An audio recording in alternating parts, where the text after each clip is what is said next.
आज इस 20 days pledge में हम लोग बेसिकली 4 टॉपिक डिस्कस करेंगे। जो 5वां टॉपिक होगा वो हमारे इस पूरे के पूरे चैप्टर का ओवरव्यू होने वाला है।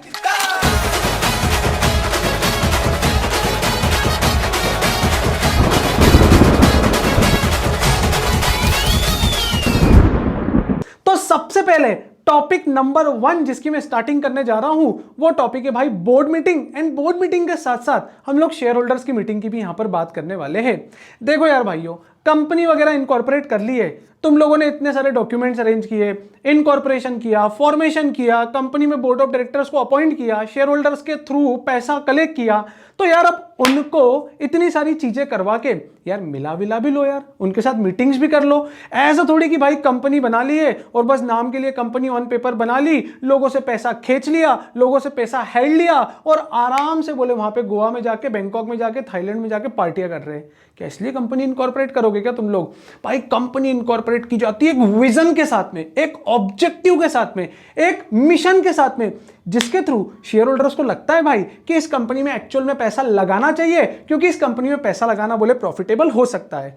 तो जब बोले कंपनी में पैसा लगाना प्रॉफिटेबल हो सकता है तो वो किसको देख के पैसा लगाते हैं? सबसे पहले तो कंपनी का नाम। कंपनी के नाम को देख के कभी भी पैसा नहीं लगाते। तुमको पता है मेरी भी एक कंपनी बनाई है, उस कंपनी का नाम है भाई गुमनाम प्राइवेट लिमिटेड। मेरे साथ में यहां पर स्टूडियो में हर्ष बैठा हुआ है, इस भाई ने भी एक कंपनी इनकॉर्पोरेट करके रखी है, बोले तेरे नाम प्राइवेट लिमिटेड। मेरी कंपनी गुमनाम, उस भाई की कंपनी तेरे नाम। बताओ क्या ऐसी कंपनी में तुम लोग पैसा लगाओगे क्या? नहीं। कभी भी कंपनी में पैसा लगाया जाता है उसके बोर्ड ऑफ डायरेक्टर्स को देख के, उसके जो वर्किंग पर्सन होते हैं उनके वर्किंग पर्सन की कैपेबिलिटी, उनकी काबिलियत को देख के पैसा लगाया जाता है। भाई जैसे मैं बात करूं रिलायंस की, भाई वहां पे मोटा भाई मतलब अपने अंबानी जी, मुकेश अंबानी, नीता अंबानी, अनंत अंबानी, उनके बाद में उनकी एक वो लड़की है, क्या नाम है उसका पता नहीं, आई डोंट नो यार, छोड़ो कोई भी लड़कियों के नाम क्या करेंगे याद करके, ठीक है। हाँ ऐसे ही ठीक है भाई, पंगे होते रहते लाइफ में बहुत सारे, ठीक है। तो भाई ये फैमिली जबरदस्त बिजनेस माइंडेड है, खूब कैलिबर है इनके अंदर, एक अच्छा विजन है, एक अच्छे बिजनेस आइडियाज है, तो लोग इनकी कंपनी में पैसा लगाना प्रिफर करते हैं भाई। तो अब देखो जो आज का हमारा टॉपिक है वो है मीटिंग से रिलेटेड। और मीटिंग से रिलेटेड मींस व्हाट, कि कंपनी इनकॉर्पोरेट कर दी पर कंपनी की स्ट्रेटेजी डेवलप करना है, कंपनी आगे कैसे परफॉर्म करेगी, कंपनी के विजन क्या है, मिशन क्या है, नई जो पॉलिसीज आ रही है उसके अकॉर्डिंग हम लोग कैसे अपने आप को अडॉप्ट करेंगे, कैसे अपन उसके लिए यूज टू होंगे। इन सारी चीजों का डिस्कशन करने के लिए यहां पर सबसे इंपॉर्टेंट मीटिंग जो होती है वो किसकी होती है भाई? कंपनी के बोर्ड ऑफ डायरेक्टर्स की। और कंपनी के बोर्ड ऑफ डायरेक्टर की मीटिंग से रिलेटेड एग्जाम में क्वेश्चन भी तुम लोगों को देखने के लिए मिलेगा, जहां पे सबसे पहला क्वेश्चन ये आएगा भाई कि जैसे ही कंपनी इनकॉर्पोरेट होती है उसके विद इन 30 डेज के अंदर अंदर कंपनी के एक बोर्ड ऑफ डायरेक्टर्स की मीटिंग हो जाना चाहिए। तो सबसे पहला क्वेश्चन तुम लोग यदि स्टडी मटेरियल रेफर कर रहे हो इंस्टीट्यूट का, आईसीएसआई का, तो वहां पर तो लिखा हुआ है कि जो फर्स्ट बोर्ड मीटिंग है वो आफ्टर द इनकॉर्पोरेशन के 30 डेज के अंदर अंदर ही हो जाना चाहिए, विद इन 30 डेज ही हो जाना चाहिए। एंड इन्होंने बोला है भाई कि during the year there should be at least 4 board meeting in a year. मतलब एक साल में कितनी बोर्ड मीटिंग होनी चाहिए? 4 बोर्ड मीटिंग होनी चाहिए। एंड बहुत ध्यान से सुनना प्लीज, इस बार ना तुम लोगों का 100% कॉन्सेंट्रेशन चाहिए। अभी अपन लोग पूरा फोकस लगाएंगे पढ़ने के ऊपर दोस्त, कोई हंसी मजाक नहीं करेंगे, कोई तुम्हारी लैंग्वेज में डबल मीनिंग बातें भी हम लोग नहीं करने वाले, बिकॉज कॉन्सेप्ट इंपॉर्टेंट है। अभी first board meeting within 30 days from the date of incorporation. एक साल में कितनी बोर्ड मीटिंग करना है कंपनी को? मिनिमम 4 करना है। सर मैक्सिमम जितनी चाहे उतनी करो, लेकिन मिनिमम कितनी करनी पड़ेगी तुम लोगों को? 4 करनी पड़ेगी। एंड सुनना भाई, जो 2 बोर्ड मीटिंग के बीच में जो मैक्सिमम गैप होगा, भूल मत जाना, जो अधिकतम समय सीमा होगी वो अधिकतम समय सीमा शुड नॉट एक्सीड्स 120 डेज। 120 दिन से ज्यादा का गैप नहीं होना चाहिए। मतलब आज एक बोर्ड मीटिंग हो गई है तो दूसरी बोर्ड मीटिंग जो है ना वो 120 दिन के अंदर अंदर ही हो जाना चाहिए, उससे ज्यादा का समय नहीं होना चाहिए। यह बात तुम्हारे दिमाग में होनी चाहिए। ओके, तो जनरल रूल क्या है? First board meeting within 30 days from the date of incorporation. जैसे ही कंपनी बनी उसके 30 दिन के अंदर अंदर तुम लोगों को करना है। साल में कितनी बोर्ड मीटिंग होनी चाहिए? 4 बोर्ड मीटिंग होनी चाहिए। बोर्ड मीटिंग नहीं, साल में कितनी बोर्ड मीटिंग होनी चाहिए? 4 बोर्ड मीटिंग होनी चाहिए। और 2 मीटिंग के बीच में जो मैक्सिमम गैप है वो 120 दिन से ज्यादा नहीं होना चाहिए। बट वो लॉ ही क्या, सुनना ध्यान से, वो लॉ ही क्या जिसमें एक्सेप्शंस ना हो। मैं यहां पे तुम लोगों को ये 120 दिन का और 4 बोर्ड मीटिंग का एक एक्सेप्शन बताने जा रहा हूं, और वो एक्सेप्शन है भाई in case of OPC and small company. सुनना ध्यान से तुम लोग, इन केस ऑफ ओपीसी और स्मॉल कंपनी क्या होती है जाके देख लेना। 2 लेक्चर पहले मैंने तुम लोगों को टाइप्स ऑफ कंपनी पढ़ाया था, वहां पे बताया था कि भाई ओपीसी भी क्या होती है, और वहां पर लिमिट के साथ बताया था कि स्मॉल कंपनी भी क्या होती है। ठीक 2 दिन पहले वाला लेक्चर जाके देख लेना, वहां पर मैंने प्रॉपर्ली डिफाइन किया हुआ है। तो भाई स्मॉल कंपनी के लिए और ओपीसी के लिए यहां पर एक रिलैक्सेशन देके रखा है इन्होंने। क्या रिलैक्सेशन देके रखा है कि भाई इनको ना हाफ ईयर में एक मीटिंग करना है ना, मतलब 6 महीने में एक मीटिंग करना है, मतलब साल में कितनी करना है, 2 करना है मिनिमम। एंड जो मिनिमम गैप है वो 90 डेज का होना चाहिए। मतलब आज एक बोर्ड मीटिंग कर ली है ना, तो नेक्स्ट बोर्ड मीटिंग ऐसा नहीं हो सकता 10 दिन बाद कर लो, नेक्स्ट बोर्ड मीटिंग ऐसा नहीं हो सकता है 60 दिन बाद कर लो, नेक्स्ट बोर्ड मीटिंग ऐसा नहीं हो सकता है 90 दिन बाद कर लो। एटलीस्ट आपको मिनिमम 90 डेज का गैप रखना पड़ेगा। 90 डेज कंप्लीट होने के बाद ही तुम लोग क्या कर सकते हो, नेक्स्ट बोर्ड मीटिंग कर सकते हो। तो अब तुम्हारा क्वेश्चन आएगा कि सर स्मॉल कंपनी और 1 पर्सन कंपनी मैक्सिमम कितनी बोर्ड मीटिंग कर सकती है। देखो ना 360 डेज होते हैं, है ना, इफेक्टिवली 360 डेज होते हैं। 90 डेज का गैप रखना है, तो मैक्सिमम साल में कितनी बोर्ड मीटिंग कर सकते हैं लोग, 4 बोर्ड मीटिंग कर सकते हैं। एंड सेक्शन 8 कंपनी के ऊपर भी ये वाले प्रोविजन जो है वो एप्लीकेबल नहीं होते। मतलब सेक्शन 8 कंपनी भी जो है वो एक्सेप्शंस के अंदर कवर होती है। इसीलिए मैं हमेशा बोलता हूं मेरे देश के जवानों और जवानियों कि वो लॉ ही क्या जिसमें एक्सेप्शंस ना हो। तो मेन प्रोविजन क्या था, 30 दिन के अंदर अंदर फर्स्ट बोर्ड मीटिंग हो जानी चाहिए from the date of incorporation. साल में मिनिमम 4 होनी चाहिए, maximum gap should not exceed 120 days होना चाहिए। लेकिन इस नॉर्मल प्रोविजन के जो एक्सेप्शन थे वो एक्सेप्शन था भाई ओपीसी, 1 पर्सन और सेक्शन 8 कंपनी के केस में। नाउ अब बात आती है भाई शेयर होल्डर्स की मीटिंग का, कि शेयर होल्डर्स की मीटिंग क्या, कब, कैसे, कौन करेगा और क्या क्या फॉर्मेलिटीज, क्या क्या रिक्वायरमेंट को फुलफिल करना पड़ेगा। तो देखो भाई शेयर होल्डर की ना 2 टाइप की मीटिंग होती है। एक मीटिंग तो होती है एनुअल जनरल मीटिंग, पर तुम लोग ही खुद बताओ क्या एनुअल जनरल मीटिंग, नाम में ही लिखा हुआ है एनुअल जनरल मीटिंग, क्या हम लोग इसको during the year bar bar again and again जब भी मीटिंग करना हो तब एजीएम कॉल करेंगे क्या? बिल्कुल नहीं करेंगे। एनुअल जनरल मीटिंग का मतलब होता है भाई ऐसी मीटिंग जो एनुअली होती है, जो साल में एक बार होती है। तो उस मीटिंग को हम लोग कौन सी मीटिंग बोलते हैं, यहां पर एनुअल जनरल मीटिंग बोलते हैं। ओके, सेकंड, यदि मान लीजिए एनुअल जनरल मीटिंग हो गई, उसके बाद भी यदि शेयर होल्डर को कुछ डिस्कशन करना रहे, कुछ मामले हैं, उन मामलों को सेटल करना है, कुछ रिजोल्यूशन पास करना है, कुछ पर्टिकुलर मैटर डिस्कस करना है, कंपनी के डायरेक्टर सही से काम नहीं कर रहे तो उनको हकलना है, हकलना मतलब भगाना है भाई, या कंपनी को कोई सजेशन देना है, तो फिर उसके लिए वो लोग कौन सी मीटिंग करते हैं, ईजीएम। कौन सा, फिर से मेरे साथ साथ दोहराना, ईजीएम। और इस ईजीएम का फुल फॉर्म क्या होता है, एक्स्ट्रा ऑर्डिनरी जनरल मीटिंग। ठीक है, एक होता है एनुअल जनरल मीटिंग जो साल में एक बार होती है, एंड भाई जो सेकंड मीटिंग होती है ना, वो सेकंड मीटिंग होती है हमारी EGM, that is extra ordinary general meeting. अब एनुअल जनरल मीटिंग कब, क्या, कैसे होती है, सुन लेना भाई ध्यान से। जैसे ही कंपनी इनकॉर्पोरेट होती है, तो इनकॉर्पोरेशन होने के बाद जो फाइनेंशियल ईयर एंड हो रहा है आपका, तो फर्स्ट एनुअल जनरल मीटिंग आपके फाइनेंशियल ईयर एंड होने के विद इन 9 मंथ्स के अंदर अंदर हो जानी चाहिए। Apart from subsequent annual general meeting, आपका फाइनेंशियल ईयर एंड होने के विद इन 6 मंथ के अंदर अंदर हो जाना चाहिए। एंड 2 एजीएम के बीच में मैक्सिमम गैप जो है वो 15 मंथ्स होना चाहिए। 15 मंथ से ज्यादा का गैप नहीं होना चाहिए। मतलब प्रीवियस मीटिंग जिस पर्टिकुलर मंथ में हुई है उससे मैक्सिमम 15 मंथ्स के गैप में आपको एक एनुअल जनरल मीटिंग तो करवानी ही पड़ेगी। सर जब भी तुम लोगों को मीटिंग कंडक्ट करवाना है उसके लिए तुमको नोटिस देना पड़ेगा, नोटिस के साथ साथ एक्सप्लेनेटरी स्टेटमेंट देना पड़ेगा। लेकिन 4 केसेस में कभी भी एक्सप्लेनेटरी स्टेटमेंट की जरूरत नहीं पड़ती है। कौन कौन से 4 केसेस, जल्दी बोलो, तुम सभी लोगों को आता है, ठीक है, तुम ऐसा मत करो कि हर चीज मैं ही बताऊंगा, जल्दी बोलो 4 केसेस कौन कौन से, 4 एक्सेप्शंस कौन कौन से जहां पर तुम लोगों को मीटिंग के नोटिस के साथ में एक्सप्लेनेटरी स्टेटमेंट अंडर सेक्शन 102 देने की जरूरत नहीं है। पहला तो हो गया sir adoption of financial statement, second हो गया declaration in payment of dividend, third हो गया appointment and fixation of remuneration of director, and fourth हो गया भाई appointment of auditor and fixation of his remuneration. इन 4 चीजों के लिए हमको कभी भी एक्सप्लेनेटरी स्टेटमेंट देने की जरूरत नहीं होती है। रीजन बड़ा सिंपल है भाई, क्योंकि ये ऑर्डिनरी बिजनेस ट्रांजैक्शन है, ये स्पेशल बिजनेस ट्रांजैक्शंस नहीं होते। तो सर एक बात बताओ, मैंने बोला पूछो कि बोले ये ऑर्डिनरी बिजनेस ट्रांजैक्शंस को छोड़ के यदि कोई भी बिजनेस ट्रांजैक्शन हमको उस पर्टिकुलर मीटिंग में करना है तो क्या उसके साथ में नोटिस देना पड़ेगा? यार नोटिस तो अंडर सेक्शन 101 हर एक केस में देना है हमको, लेकिन नोटिस के साथ में एक्सप्लेनेटरी स्टेटमेंट आपको तभी देना पड़ेगा जब आप इन 4 ट्रांजैक्शंस के अलावा कोई ट्रांजैक्शंस करने वाले हो। तो भाई ये पहला डिस्कशन हम लोगों का खत्म हुआ। सबसे पहला था बोर्ड मीटिंग, उसके बाद में हम लोगों ने यहां पर डिस्कशन किया about the share holders meeting.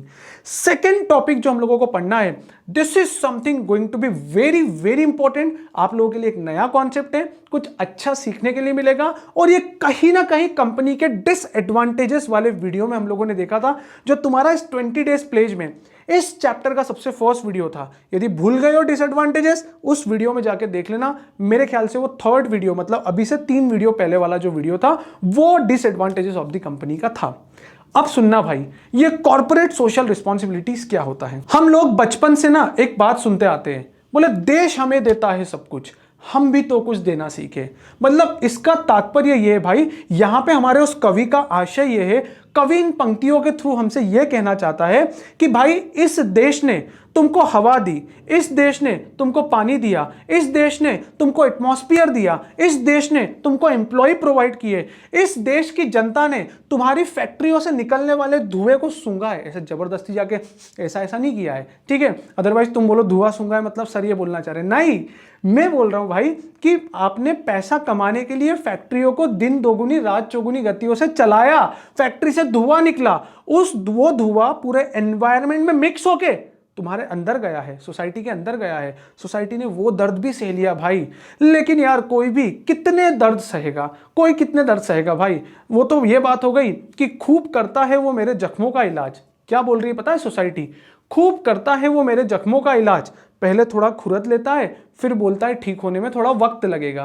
तो यार भाई ऐसी कोई बात होती है क्या, कोई भी एक बार सहेगा, 2 बार सहेगा, 3 बार सहेगा। तो कंपनी एक्ट 2013 में सेक्शन नंबर 135 आया था, और 135 में एक प्रोविजन आया था, that is CSR, that is corporate social responsibility. Sir यहां पे आप बार बार दैट इज क्यों बोल रहे हैं, because this is very important यार, ये बहुत इंपॉर्टेंट है ना। क्यों इंपॉर्टेंट है, क्योंकि सेक्शन नंबर 135, सेक्शन नंबर भी याद कर लेना इसका, जो बात करता है कॉर्पोरेट सोशल रिस्पॉन्सिबिलिटी की। एंड कॉर्पोरेट सोशल रिस्पॉन्सिबिलिटी मतलब वही भाई कि आज कंपनी ने जो प्रॉफिट कमाया है ना, इसकी औकात नहीं थी यदि इसको इतना सपोर्ट नहीं मिलता अपनी सराउंडिंग से, यदि इसको फैक्ट्री लगाने के लिए जगह नहीं मिलती, यदि सोसाइटी कॉम्प्रोमाइज नहीं करती, यदि ये एनवायरनमेंट का दिन दोगुनी रात चौगुनी गति से दोहन नहीं करता, वो जो भी नेचुरल रिसोर्सेज थे उसको नहीं निपटाता, तो भाई प्रॉफिट कमाना पॉसिबल ही नहीं था। और जब प्रॉफिट कमाने के लिए, जब इस कंपनी के बिजनेस को रन करने के लिए इतने सारे लोगों ने सेक्रीफाइस किया है ना, तो now it is the responsibility of the company कि भाई जो भी प्रॉफिट कमाया है उस प्रॉफिट में से कुछ हिस्सा जो है अब वो सोसाइटी के ऊपर क्या करे भाई, खर्च करे। तो हमारे कंपनीज एक्ट में सुनना ध्यान से, पूरा जबरदस्त तरीके से यार सुपर हम लोगों ने माहौल बना के पढ़ा है एकदम, ठीक है। तो कंपनीज एक्ट में सेक्शन नंबर 135 है, और इस 135 में एक शेड्यूल 7 देके रखा है, और उस शेड्यूल 7 में वो तमाम प्रकार की एक्टिविटीज मेंशन करके रखी है भाई कि आपका जो भी अमाउंट होगा, अभी बताऊंगा कितना अमाउंट होगा, उस अमाउंट को आप यूटिलाइज कर सकते हो as per the activities mentioned in schedule 7। तो शेड्यूल 7 में जो एक्टिविटीज मेंशन करके रखी हुई है उसके ऊपर तुम लोग खर्च कर सकते हो। सर थोड़ी बहुत एक्टिविटीज बता दो ना, ठीक है। आप वुमेन इंपावरमेंट के लिए खर्च कर सकते हो, सस्टेनेबल डेवलपमेंट के लिए खर्च कर सकते हो, एनवायरनमेंट को प्रोटेक्ट करने के लिए खर्च कर सकते हो, आप एजुकेशनल एक्टिविटीज परफॉर्म करने के लिए कर सकते हो, एम्प्लॉयमेंट जनरेशन के लिए कर सकते हो। सिंपल सी बात है भाई, जो हमारे इंडिया की सिंपल सी बात है भाई, जो हमारे इंडिया की प्रॉब्लम है ना, उस प्रॉब्लम के रिजोल्यूशन के लिए तुम लोग क्या कर सकते हो, वो 2% का अमाउंट जो है वो खर्च कर सकते हो। तो अब बोले अमाउंट कितना खर्च करना है, सर बोले ये तो जस्ट अभी आपने प्रीवियस लाइन में ही बोल दिया कि 2% का अमाउंट खर्च करना है। यस, आपने बिल्कुल सही पकड़ा। कंपनी के प्रीवियस 3 इयर्स के एवरेज नेट प्रॉफिट का 2% जो है, मिनिमम 2% जो है, यदि आपको लगता है आपकी औकात इससे ज्यादा है भाई, तो आप 2% तो क्या 20% भी खर्च कर सकते हो, लेकिन मिनिमम लाइबिलिटी कितनी है आपकी, 2% जो है वो आपको खर्च करना पड़ेगा CSR एक्टिविटीज के लिए। ओके, एंड ये लिमिट किसके ऊपर एप्लीकेबल होता है, ये सेक्शन नंबर 135 किसके ऊपर एप्लीकेबल होता है भाई, ये सारी की सारी कंपनीज के ऊपर एप्लीकेबल नहीं होता है, ये केवल उन्हीं कंपनीज के ऊपर एप्लीकेबल होता है। ध्यान से सुनना मेरी बात को, ये केवल उन्हीं कंपनीज के ऊपर एप्लीकेबल होता है जो इन 3 में से कोई भी एक भी कंडीशन फुलफिल कर दे। पहला, इनका जो टर्नओवर है वो 1000 करोड़ या उससे ज्यादा का होना चाहिए। सेकंड, इनकी जो नेटवर्थ है वो 500 करोड़ रुपए इससे ज्यादा होना चाहिए। थर्ड जो कंडीशन है वो इनका net profit during the year जो है वो 5 करोड़ रुपए इससे ज्यादा होना होना चाहिए। इन तीनों में से एनी वन ऑफ देम, जो भी कंडीशन फुलफिल हो जाएगी तो फिर उस कंपनी के ऊपर कौन सा प्रोविजन एप्लीकेबल हो जाता है, CSR का प्रोविजन जो है वो एप्लीकेबल हो जाता है। तो ये एक जो कंप्लीट डिस्कशन हुआ हमारा, it is about what, CSR।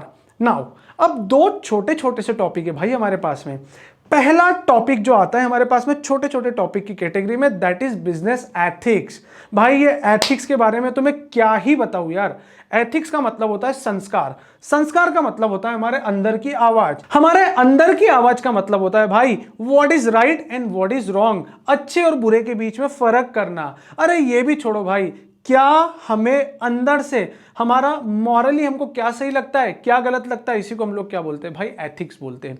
तुम लोगों को एक बात बताऊं क्या, एथिक्स को एक प्रिसाइज डेफिनेशन नहीं है। हो सकता है मेरे लिए एथिक्स कुछ और हो, हमारे बाबा जी के लिए एथिक्स कुछ और हो, हमारे हर्ष भाई के लिए एथिक्स कुछ और हो, वो गुजराती मानुस मेहुल देसाई के लिए एथिक्स कुछ और हो, हमारे छोटू से बच्चे प्रतीक पांडे के लिए एथिक्स कुछ और हो, हमारे आदरणीय अनुभव सर के लिए एथिक्स कुछ और हो। अरे भाई एथिक्स जो है वो तमाम लोगों के लिए जो है वो अलग अलग तरीके के एथिक्स हो सकते हैं, मेरे लिए एथिक्स कुछ और हो सकते हैं। सिंपल सी बात है ना यार, ठीक है।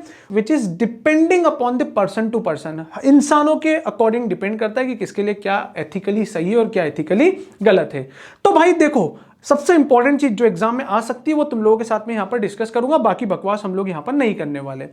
एथिक्स वर्ड जो है वो ग्रीक वर्ड एथोस से बना हुआ है, ठीक है। प्लीज मार्क कर लेना, यदि कहीं लिखा हो तो, नहीं लिखा हो तो नोट डाउन कर लो इसको। एथिक्स वर्ड जो है वो ग्रीक वर्ड एथोस से बना हुआ है, जिसका मीनिंग होता है भाई इनर कंसाइज। इनर कंसाइज का मतलब अंदर की आवाज, क्या सही क्या गलत, इसी को हम लोग क्या बोलते हैं भाई, एथिक्स बोलते हैं। और एथिक्स के आगे बिजनेस वर्ड जोड़ दिया है, मतलब जब भी तुम लोग बिजनेस करोगे, जब भी तुम लोग अपने कस्टमर से डील करोगे, या जब भी तुम लोग कोई प्रोडक्ट की मैन्युफैक्चरिंग करोगे, तो वहां पर भी आपको एथिक्स के प्रिंसिपल को फॉलो करना है। तो ये हुआ भाई हमारा बिजनेस एथिक्स के रिस्पेक्ट में एक छोटू सा डिस्कशन, ज्यादा टाइम कंज्यूमिंग नहीं है, एकदम सिंपल है। मॉड्यूल में भी हमारे एकदम सिंपल लैंग्वेज में लिखा हुआ है, किसी भी टाइप की कोई भी टेंशन लेने की जरूरत नहीं है। एंड नाउ इस पूरे के पूरे कंपनीज एक्ट 2013 में जो एक लास्ट टॉपिक दिया हुआ है हमारे पास में, उस टॉपिक का नाम है भाई एथिकल डिलीमा। तो अब जो नेक्स्ट टॉपिक हम लोग डिस्कस करने जा रहे हैं, उस टॉपिक का नाम है भाई एथिकल डिलीमा। काफी सारे लोग इसको डायलीमा भी बोलते हैं, काफी सारे लोग इसको डिलीमा भी बोलते हैं, और न जाने लोग बाग क्या क्या बोलते रहते हैं। भाई हमको सिंपली बोल देना है एथिकल डिलीमा। ओके, अब सुनना तुम लोग यहां पे ध्यान से, एथिकल डिलीमा का मतलब क्या। चलो एथिकल को अभी साइड में रखते हैं, सबसे पहले हम लोग समझने की कोशिश करते हैं भाई कि डिलीमा का मतलब क्या होता है। डिलीमा का मतलब होता है कंफ्यूजन, डबल माइंडेड। वो कभी कभी ऐसा बोलते ना कि यार डबल माइंडेड हो गया है, क्या करूं क्या नहीं करूं, कुछ समझ में नहीं आ रहा है। भाई जब लाइफ में लगती है ना, तब भी आदमी डबल माइंडी हो जाता है, वो ये सोचता है कि मैं कहां जाऊं कहां नहीं जाऊं, ऐसी सिचुएशन क्रिएट हो जाती है। तो देखो ना, डिलीमा, कौन सा डिलीमा, एथिकल डिलीमा।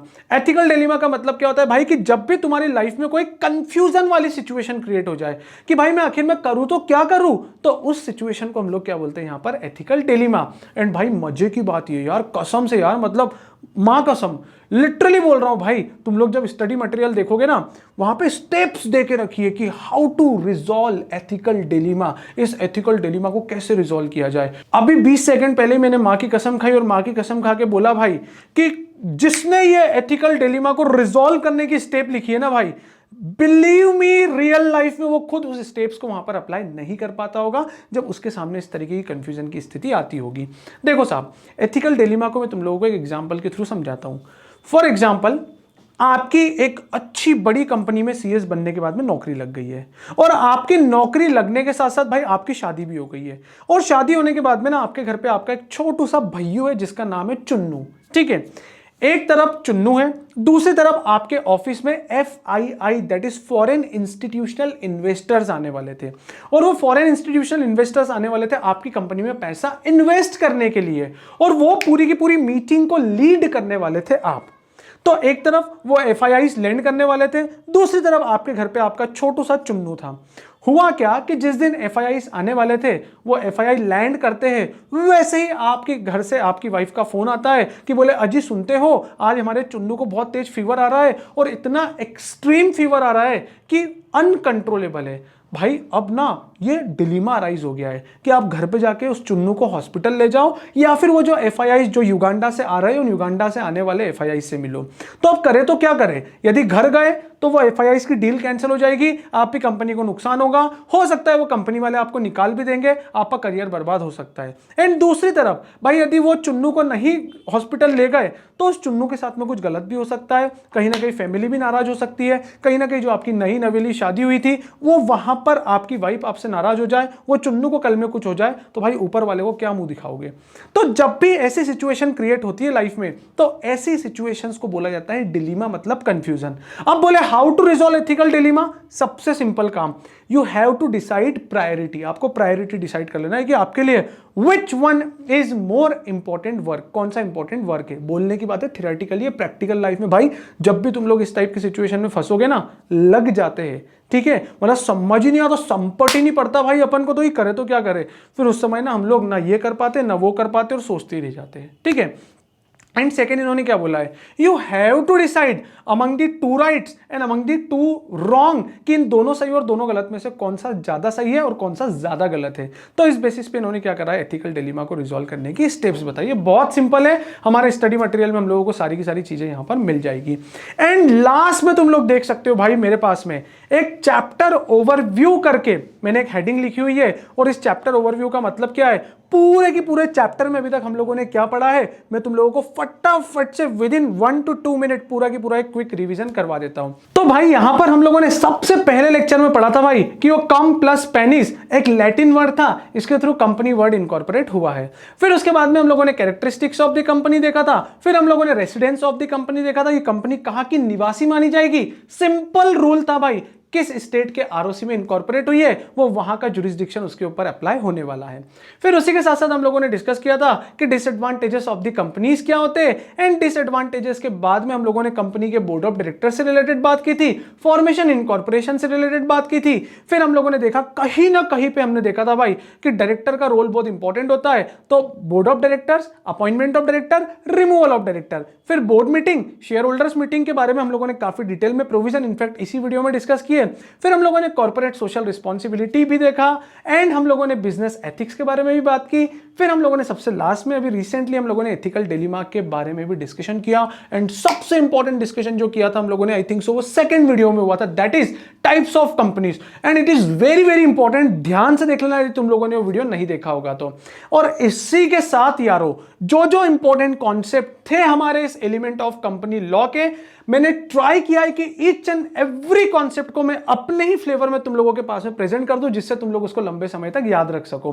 तो हम लोगों ने मैक्सिमम ट्राई किया है। इसके बाद भी यदि कुछ भी डाउट हो तुम लोगों को, मेरा नंबर नीचे डिस्क्रिप्शन बॉक्स में मिल जाएगा, और यदि डिस्क्रिप्शन बॉक्स में नहीं है तो भाई तुम कुछ भी चीज ढूंढ सकते हो दुनिया में, ढूंढ लेना मेरा नंबर। इंस्टाग्राम पे मुझे मैसेज कर, इंस्टाग्राम नहीं होता है भाई, इंस्टाग्राम पे फॉलो कर लेना, नहीं किया हो तो वहां पे बहुत सारी अपडेट्स डलती रहती है अदर दिन मेरी फोटोज के अलावा भी, ठीक है। तो बाकी का डिस्कशन हम लोग नेक्स्ट वीडियो में करेंगे, नेक्स्ट चैप्टर स्टार्ट करेंगे, और इसी मजाक मस्ती और एकदम आनंदित जीवन के साथ में अपन लोग बाकी सारे चैप्टर्स को भी कंप्लीट करेंगे। तब तक के लिए टेक केयर गाइस, अच्छे से पढ़ाई करो, पूरा कंप्लीट कर लो। मिलते हैं हम लोग नेक्स्ट लेक्चर में, टेक केयर। खत्म, सबसे बड़ा चैप्टर खत्म कर दिया हमने।